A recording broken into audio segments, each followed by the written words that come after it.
Hi there, Steve Stine here again. One of the things I discuss in Thunder Rock Riffs, my new video series, is the idea of layering concepts onto a guitar riff to make it thicker and to make it meaner. So what we're going to do now is we're going to take the idea that we did in the last video and we're going to start layering it in this video. So the first thing I'm going to do is I'm going to double my guitar track. All right?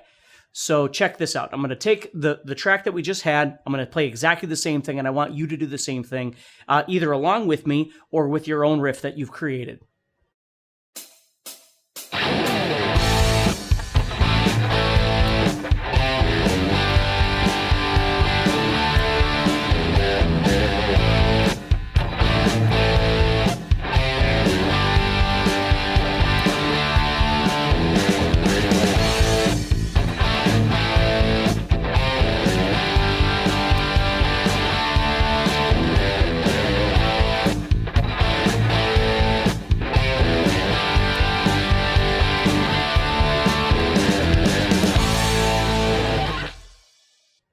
So you see now what I could do is I could hard pan one of the guitar channels to the left and the other one to the right. And it's going to, as I keep continually adding that same layer over and over and over, that same guitar riff, it's just going to keep getting thicker and thicker.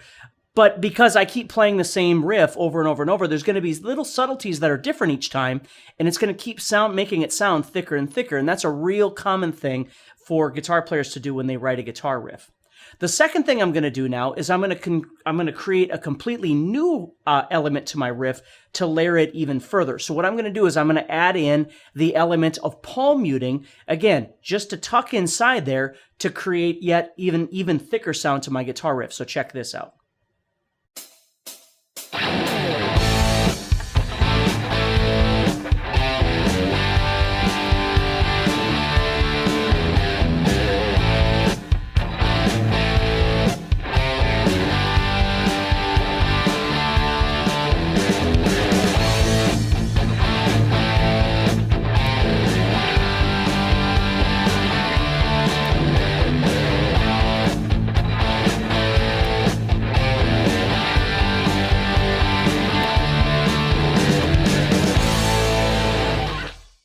So you see now you've got three different layers. You've got the initial track, you've got the double track, and you've got a palm muting track. And we're putting all of these things together. Now again, what I want you to do is practice the elements that I've given you. See if you can put all of these pieces together. If you've got the elements of recording at home and you've already started doing your own riff, I want you to explore these two ideas. I want you to be able to double the track that you just played, the original track that you played. And it's very important that you can replicate that track. For instance, if I go in the studio and I write a guitar riff, I need to be able to double or quadruple or whatever it might be that track over and over and over. So I don't want to improvise the track. I want to know exactly what I'm doing so I can replicate it. So that's what you're going to do. That's the second element that you're going to do. The third element is I'm simply layering by palm muting. So you'll notice as I was palm muting that track, what I was doing was just playing it in all downbeats.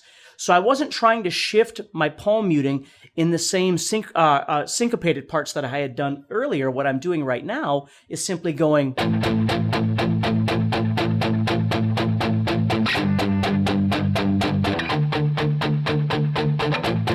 Okay, so even though the original guitar riff was doing like, and the G was coming in on an offbeat, and the D was coming in on an offbeat, my palm muting segment is not doing that. My palm muting segment, just to change things up a bit, is staying straight on the downbeat. So I'm just playing an A power chord, G, D, then G, or excuse me, A, sorry about that. Just over and over and over. So I'm just creating a bottom layer underneath that riff. So what I want you to do is exactly the same thing. I want you to explore the idea of being able to play the original riff, okay, and now add this layering underneath there.